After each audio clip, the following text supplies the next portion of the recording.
This episode of the Off the Fence podcast was originally aired in 2023 and is being replayed in honor of Domestic Violence Awareness Month. A word of caution about this episode. In it, we talk about domestic violence, sexual abuse, and physical violence. If you have ever been the victim of domestic abuse, financial abuse, sexual abuse, or any kind of physical violence, you may find this episode triggering.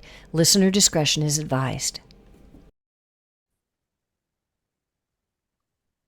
Hello and welcome to Off the Fence, a podcast where we deconstruct difficult decision-making to help us figure out what keeps us stuck, and more importantly, how do we get unstuck?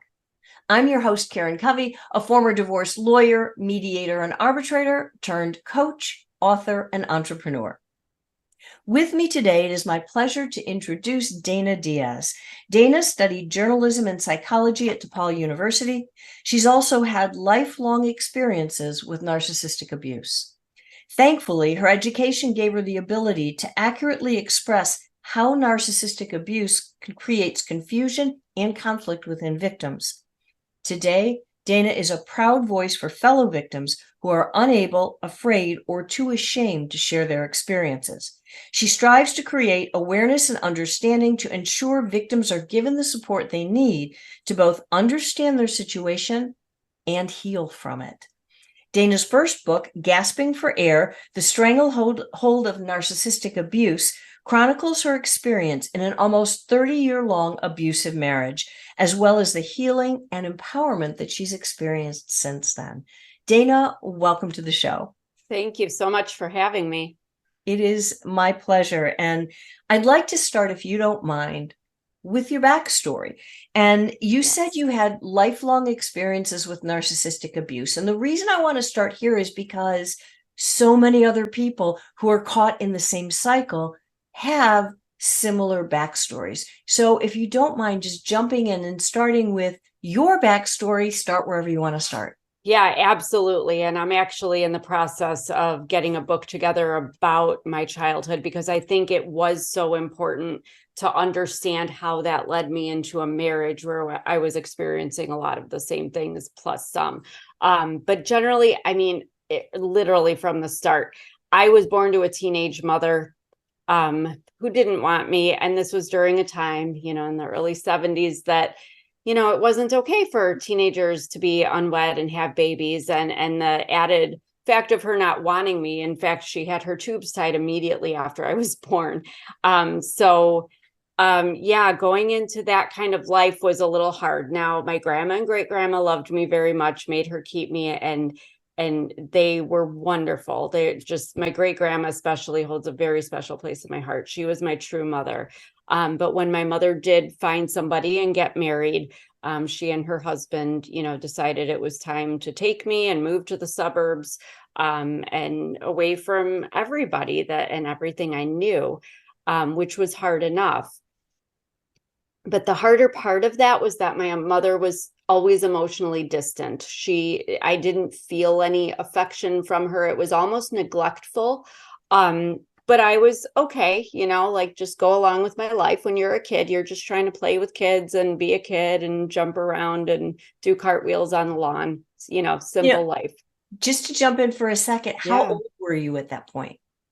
She got married when I was 7. She was seeing him since I was a year old. So we had already a pretty, long history. I mean, he's the only father figure I knew in my life.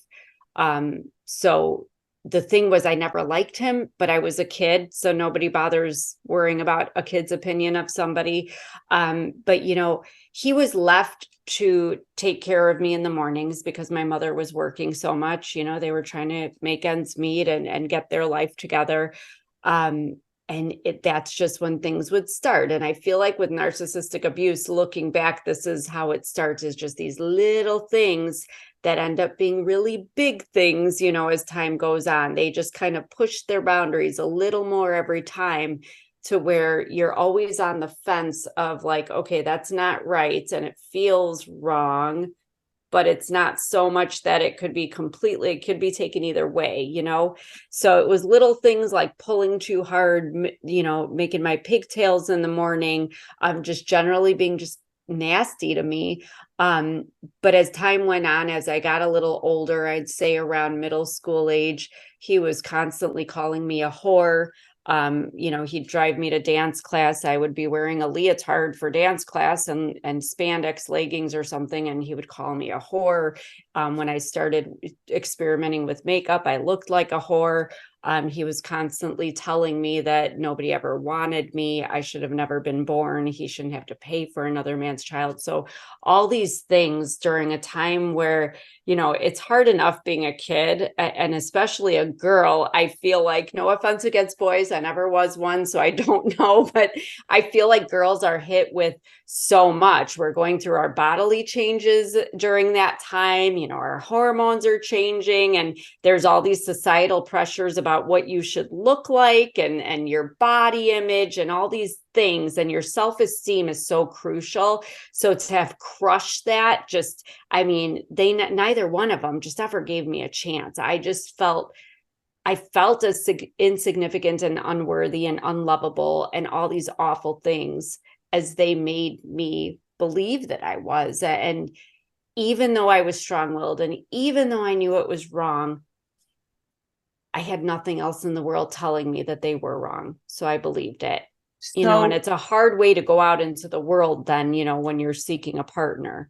Oh yeah, 100%. So fast forward to your own marriage. Yes. Once, did you have an idea before you married your husband? Oh, absolutely. Okay.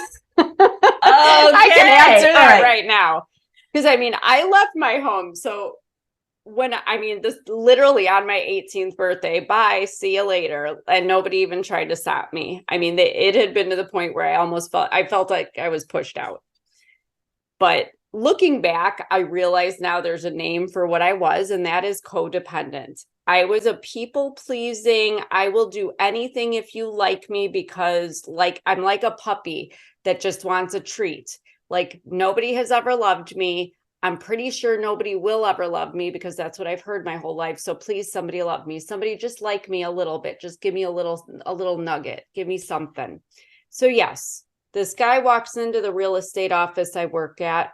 I think I just turned 19, and I think he's a jerk. As a matter of fact, I am thinking he reminds me of my narcissistic stepfather who abused me.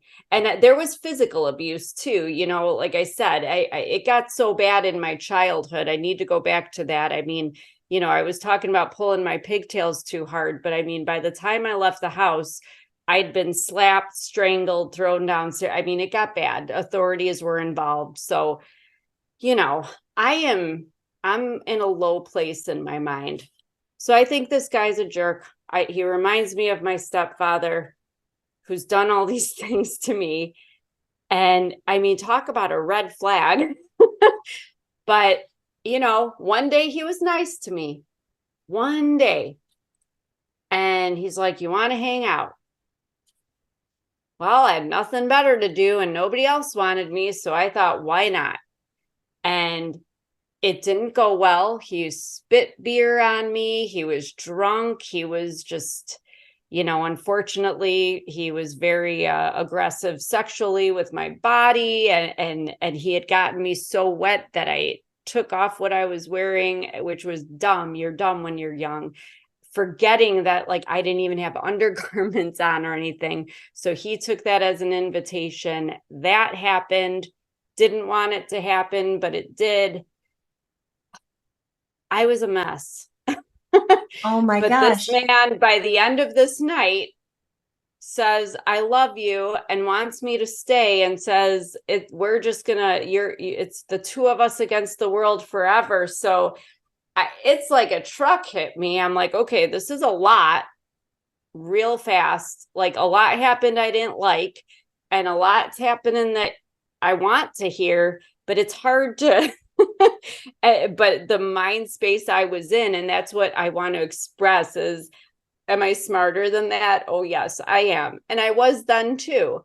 But when you are feeling in your head, that you aren't worthy of more than that, and that you don't deserve better, you fall into these circumstances that, you can do dumb things, even if you're a smart girl. So I Well, stick with this guy.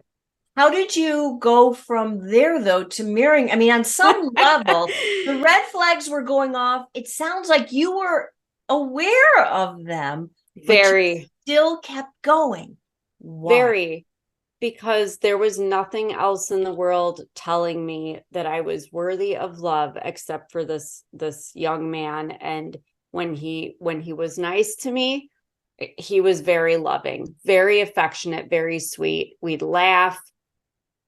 But boy, the angry outbursts, the punching the holes in the walls and crowbars and hockey sticks and the name calling, and but I didn't know any better. And I think the problem is that if you would have given me a nice boy to go on a date with, I wouldn't have known what to do with that.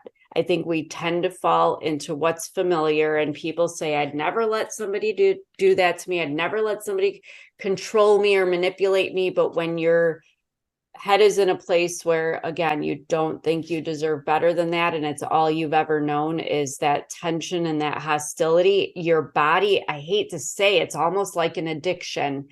You almost need it to feel like you're being loved. I mean, I had essentially learned to equate anger or violence and all these negative things with love, because if somebody was nice to me, I'd be like, you're boring.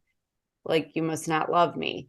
And that's not, something that might make sense to somebody that grew up, in a home where they were supported and loved and encouraged and all this. But from the perspective of somebody who did not grow up in that way, all I can say is that's how it is. And fortunately, I'm better now in my 40s, but took a little time. But yes, I married this boy.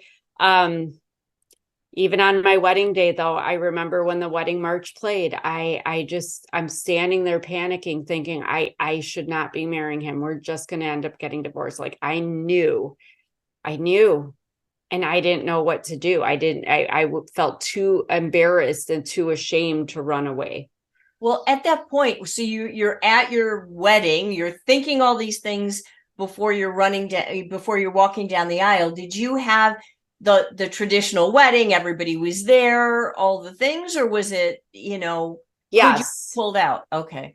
Yeah. And I'm on the arm of my stepfather because I was told that I couldn't invite my biological father, or he couldn't have any part of the wedding. Otherwise, my mother and stepfather weren't going to pay, for whatever portion of this wedding, and they weren't going to come. So, here I am on the arm of somebody who abused me my whole childhood, ironically walking me down the aisle to pass me off to the next one. So, wow.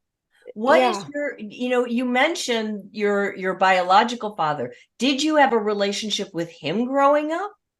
I did not meet him until I was 16 years old. My grandma and great grandma did tell me that after I was born, he came around for my first year of life. I don't have memories of that, but he was very enthralled with me, very loving, very involved, despite being a teenage boy himself. He was only 16.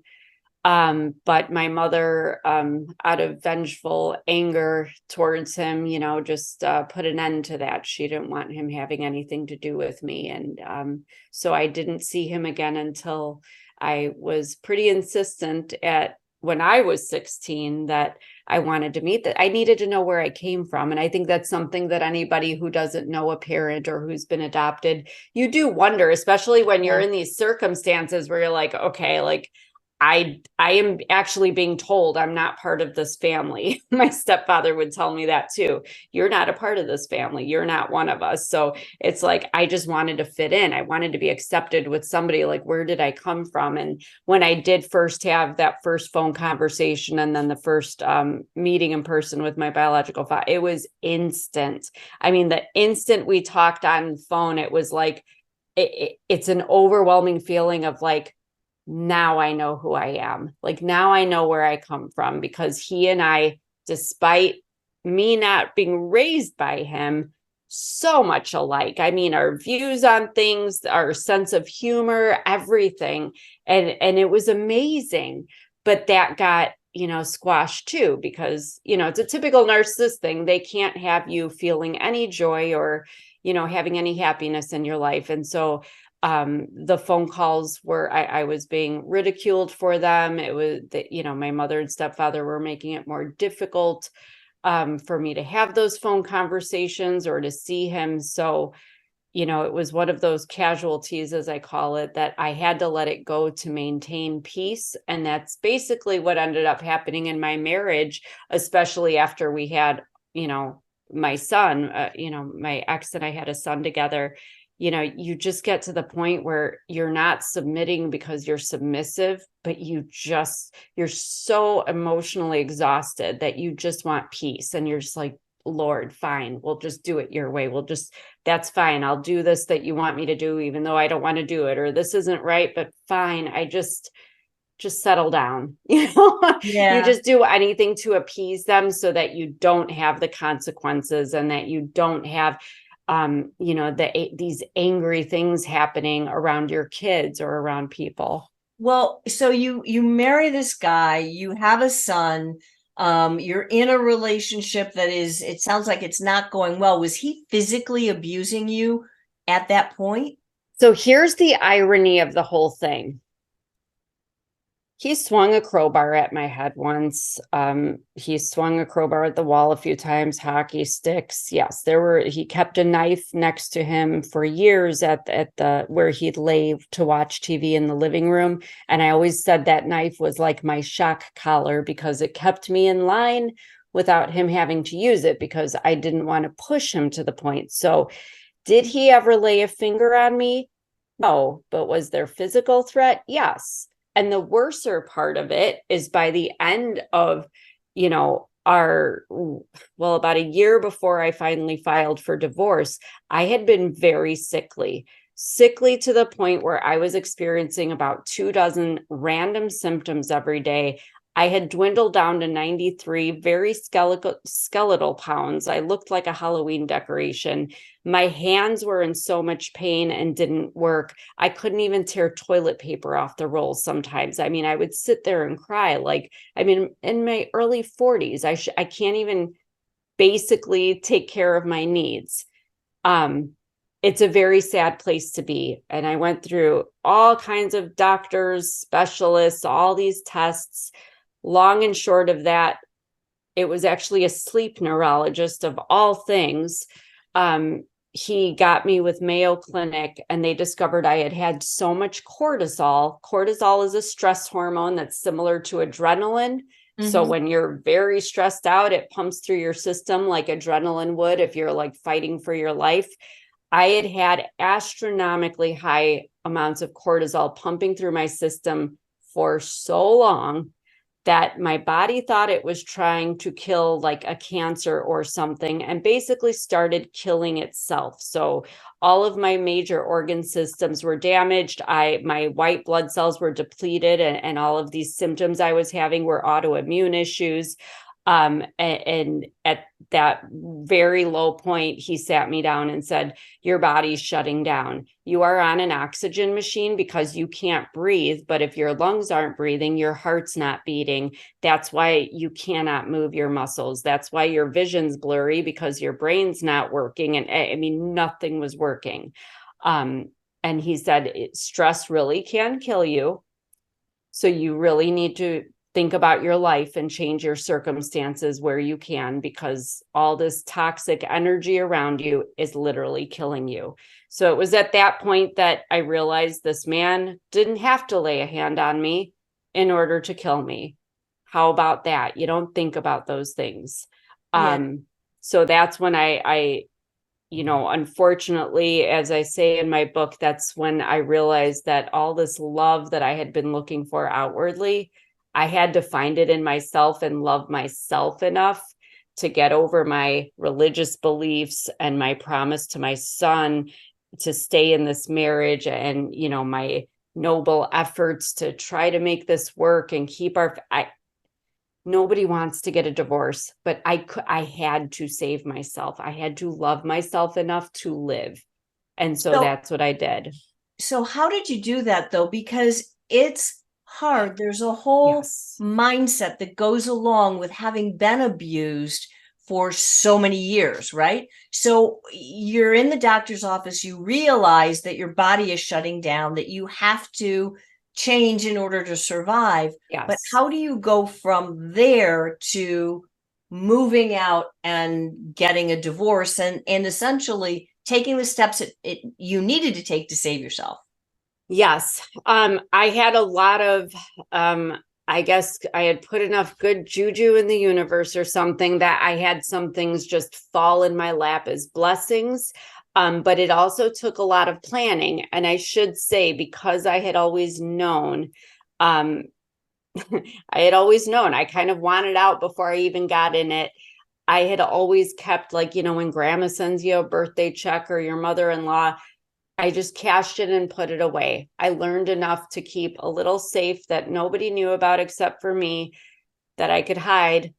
And I just hid cash in there. So I had several, lots of tens of thousands of dollars saved, because I needed to make sure, because also in narcissistic and probably a lot of relationships where men are very controlling, and I'm going to say women too, because it's not fair to say men, but if your spouse or partner is very controlling about money, this is financial abuse, where they don't allow you on their checking accounts or on credit accounts.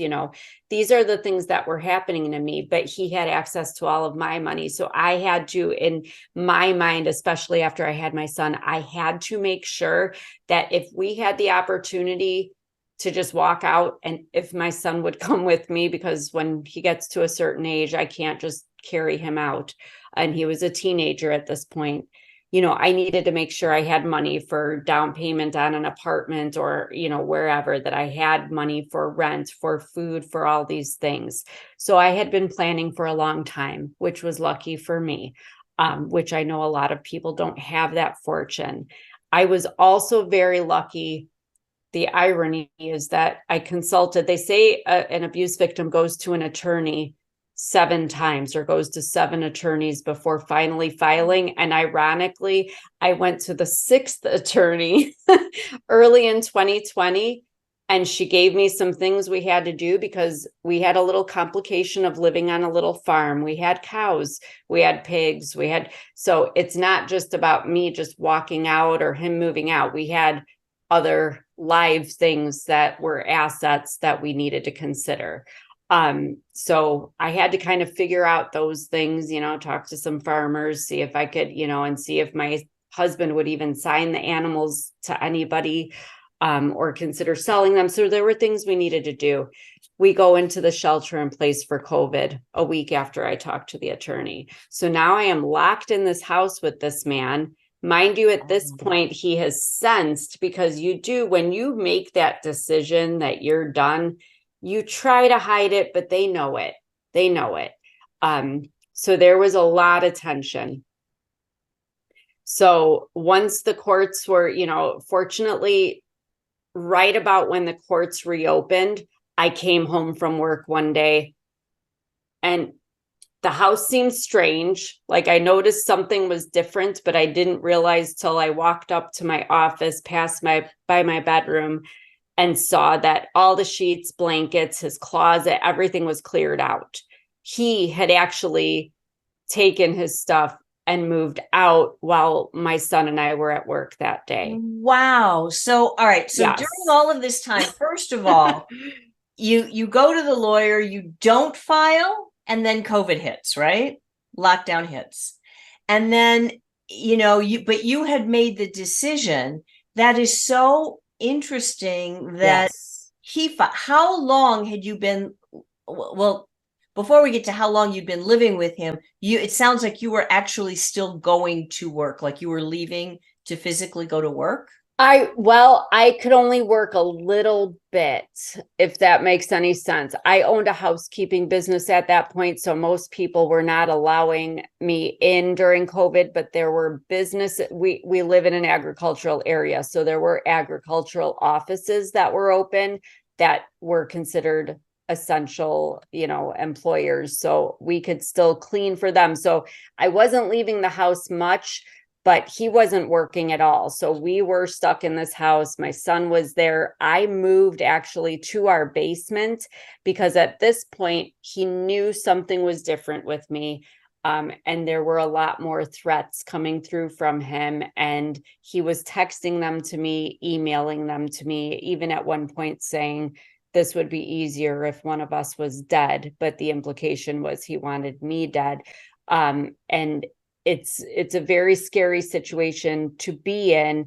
So I started I actually took one of these notebooks that my son had, at the end of the school year brought home that just had scribble on it. It was unsuspecting. So I tore out the used pages and was using that to keep track of the things that were being said and the things that were happening, because if something did happen to me, I wanted to make sure that people knew it was him.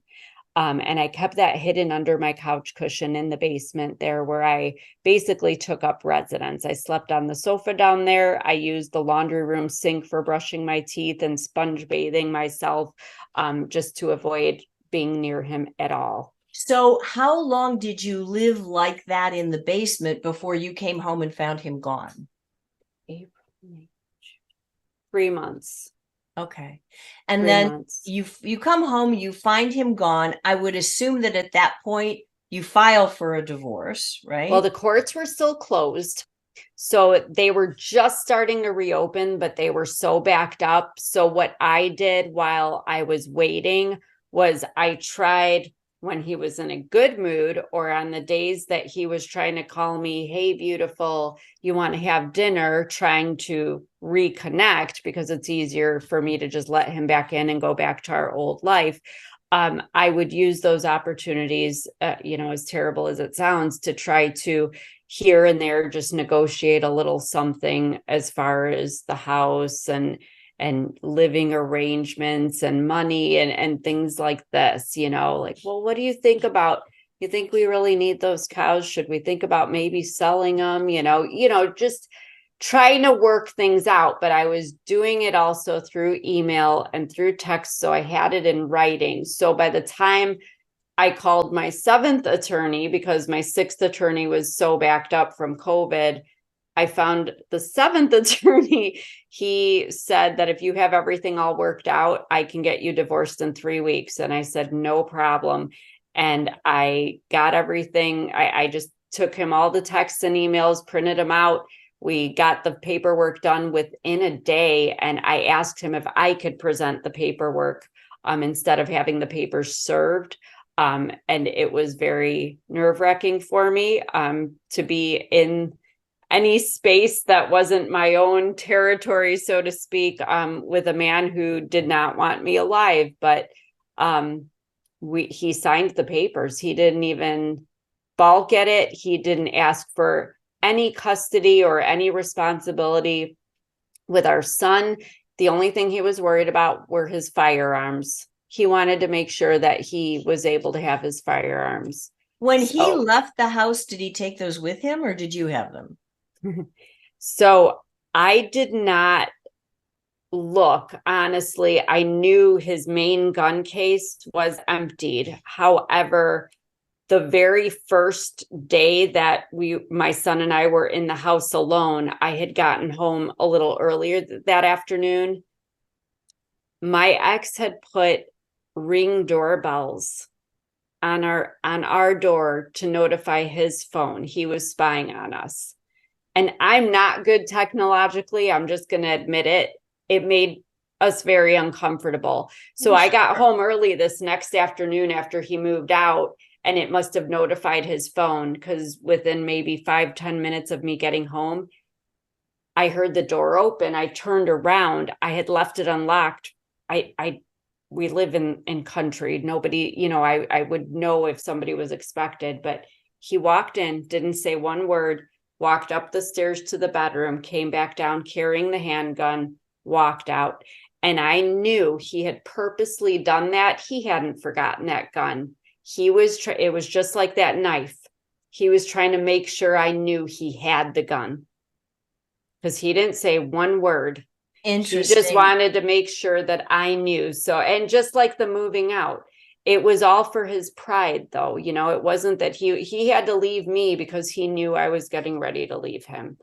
So he comes back and he does that. And at that point, did you change all the locks and make sure that you were safe, or were you not able to do that I because was not. legally it's an issue? It's an issue because our son, he knew who his dad, he knows who his dad is, and he knew what was going on.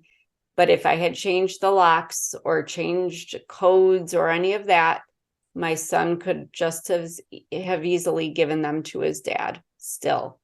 So I had to leave everything how it was. I was putting chairs under the doorknobs at night just to give me a little extra time in case.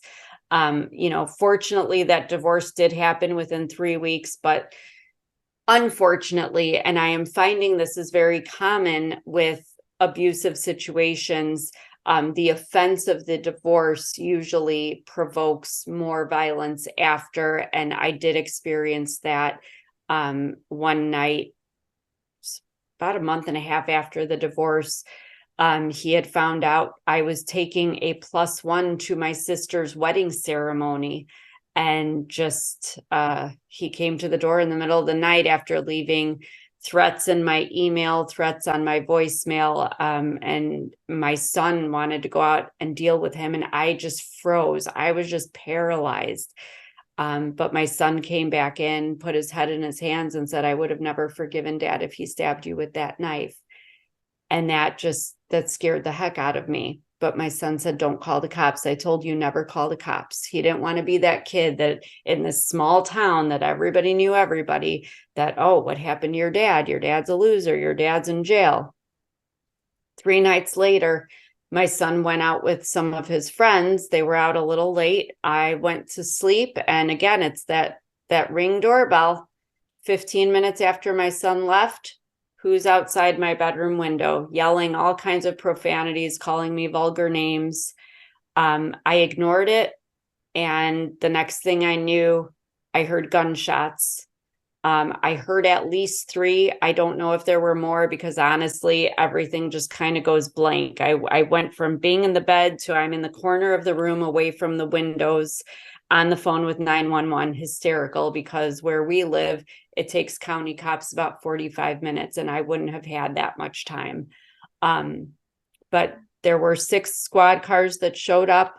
They did not arrest him. They did not charge him. They did not even remove him from the property, because in the amount of time that he had before they got there, he confiscated the gun, the shells, any evidence. This man wasn't even wearing shoes. He was drunk, clearly. Even the police admitted it, but they said they couldn't arrest him, even though that property was, the title and the deed were only in my name. They could not remove him. They had no reason to remove him unless I had video proof, they said. And I said, well, what did women in the 1960s do when there was no, I wasn't standing at the window when he's shooting a gun, wanting me dead, with my phone to video him. I was a little worried. I was on the phone with you guys with 911, and they said, well, without video evidence, we can't prove it. And he's saying he didn't do it. But he's here, barefoot and drunk. So how did you finally get him out of your life? Because you were already divorced from him at that point. Yes. But that wasn't the issue. The issue is the man is shooting at you, right? Yes, I went to court. Then that was on a Saturday night. That was actually sweetest day of 2020. And yeah, day I'll never forget. I went to the courthouse again first thing Monday morning, because I had gone there after the knife incident, even though my son said don't involve the cops. I just filed, a little report. I didn't have them do anything, but I wanted to keep some record at this point. I went Monday. The judge said she did not see any reason that I was in danger, denied my request for an emergency order of protection. I was able to appeal it. So I got another court date. She said, bring witnesses. And so I reached out to, everybody has a certain amount of acreage. Everybody's got little farms, but I reached out to one neighbor that I had been friendly with years before, but I had stopped because he didn't like me being friends with anybody.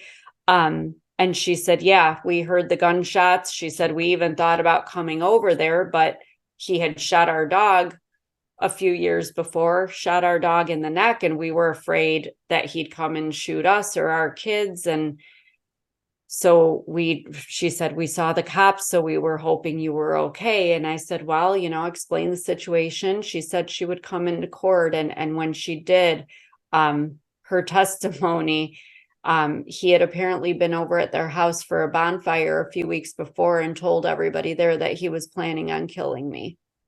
So, so I got my order of protection. But again, I know it's like a soap opera. It's a wonder that I'm okay. The order of protection, so that I was granted, he couldn't come within 10 feet of me. And I said, with all due respect, Your Honor, he could throw a 2x4 at me. I am 90 some pounds. From 10 feet away, he could hurt me with a 2x4. Really. He could throw a knife at me. He could probably throw a fork at me if he was a good shot. 10 feet.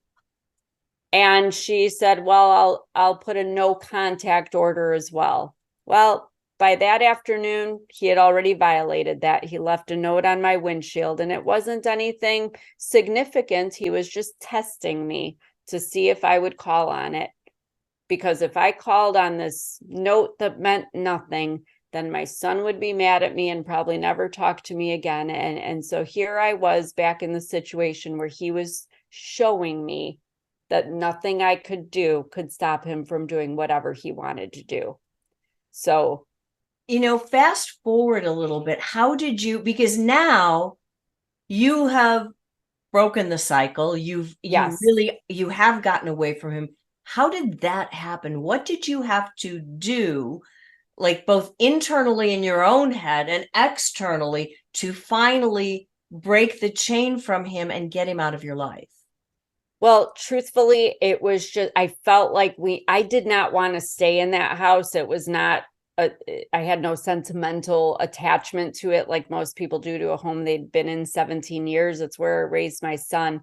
I was trying to be respectful of the fact that he was in his senior year of high school and wanted him to have some stability and consistency. But for me, I mean, once we got past the new year, I just had this itch. I talked to my son and I said, I know I said we should stay here till you're done with school. That's what you wanted. But I think we just need to move on. Let's start fresh. I had a longtime friend, who had been my plus one at that wedding. And I'd known his family 16 years. So there wasn't really courtship or anything. We were very good friends. And so we decided we would get married. So we were going to go be with him anyway. So it just worked out really well that my son already knew him. Everybody knows everybody. It's all good. My son said, yes, let's sell this house. And I feel like that was the factor, was just getting out of there. Even if it would have just been me and my son going off on our own, it was separating ourselves from that property. Because I think at that point, then my ex could see like we didn't have anything that he couldn't have, if that makes any sense, because I think he saw us remaining there only because I was the only one who financially was able to keep the house. He didn't have a job, so he couldn't, take the mortgage on his own. But I think he saw once we weren't in the house that he felt was his, it lightened things, but he had also moved on and found somebody else that he, just like me, moved in very quickly, moved in her kids. So his attention was directed elsewhere, and stayed away from me. But certainly being in a new place where we have cameras, we are protected, we're safe. I think he knows he can't get away with the things that, that he could back at our old house. So what would you, at this point, from where you sit now, because you've been on your own journey, you've healed, you are now happily remarried. Yes, very much so, and healthy. Most importantly, being out of that atmosphere. I've put on weight. I look like a normal human being and not a Halloween skeleton anymore. And And I don't even know the last time I used my breathing machine. I'm doing very well physically. I don't have all these autoimmune things happening constantly. So it really, it's just getting out of that toxic situation. It just drags you down. My advice, honestly, in retrospect, the irony is my biological father is a retired Chicago cop. So he had been very stressed as well, seeing me in this situation, because he said the paper trail is so essential. And so when he was seeing me be denied these order of protections and such, he understood it because he's seen it happen, but he also understood that a lot of situations that start out as domestic issues do end up in murder. He said a lot of the murder scenes they come on usually started as domestic that were never reported. So I think the main thing for me, I think it was essential that I kept that notebook hidden at home, just in case. But if I had to go back and do anything, I would probably have been leaving that paper trail with the authorities, because I think that night he shot the gun, if they could look back and say, oh, we have all these, these 10 other incidences, they probably would have removed him from my property instead of leaving him there, because I wasn't going to stay there, obviously, with this crazy person shooting a gun outside my window. I left the house in the middle of the night. It was not safe for me. Yeah. So, Dana, thank you so much for sharing course. your story. It is so powerful, and it's such an important message for people to hear, that there are things that they can do. And the strategy that you made, the decisions you made along the way to save up the money, Yes. to keep the journal, it was as if you were listening to your intuition in spite of yourself. Yes. And doing the things that ultimately enabled you to break free. And then once you did that, to get to the point where you could start the healing journey, Exactly. to move past it, so that you didn't do the same thing again and didn't end up in a similar relationship or situation. So exactly. Your message is so important. And I want to talk just for a second, because I know we're out of time, about your book. Yes. Can you tell me a little bit about that, where people can find it, and the prequel and the sequel that you're also writing? Yes, I am in the process of trying to get those. They're written. We're just going through revisions and edits and all that fun stuff. So hopefully by next year, we'll have those out next summer at the latest. But Gasping for Air, The Stranglehold of Narcissistic Abuse is available anywhere you buy books online. We can also access it on my website, danasdiaz.com. There's also a quiz on there you can take to see if you're in a situation where you're experiencing abuse or narcissistic abuse specifically. I have a blog where I share some extras. Other podcasts, including this one, will be on my press room page. But certainly I ask people to reach out, Facebook and Instagram, or even to you as well. We just want to be able to provide resources. And my biggest message to anybody listening that can relate to anything I've said, whatever your situation, I am promising you, you will have shelter for you and your children. There are even people that foster pets for victims of abuse. There are food pantries and churches that offer meals to families. You will not go starving. You will not go without shelter. You will have clothing and you will be okay. I am telling you, I never imagined that my life was one that would be worth living. And I am standing here telling you, I'm so glad that I sought it through and went through with everything, because I am so fulfilled and so happy and healthy, and I'm safe.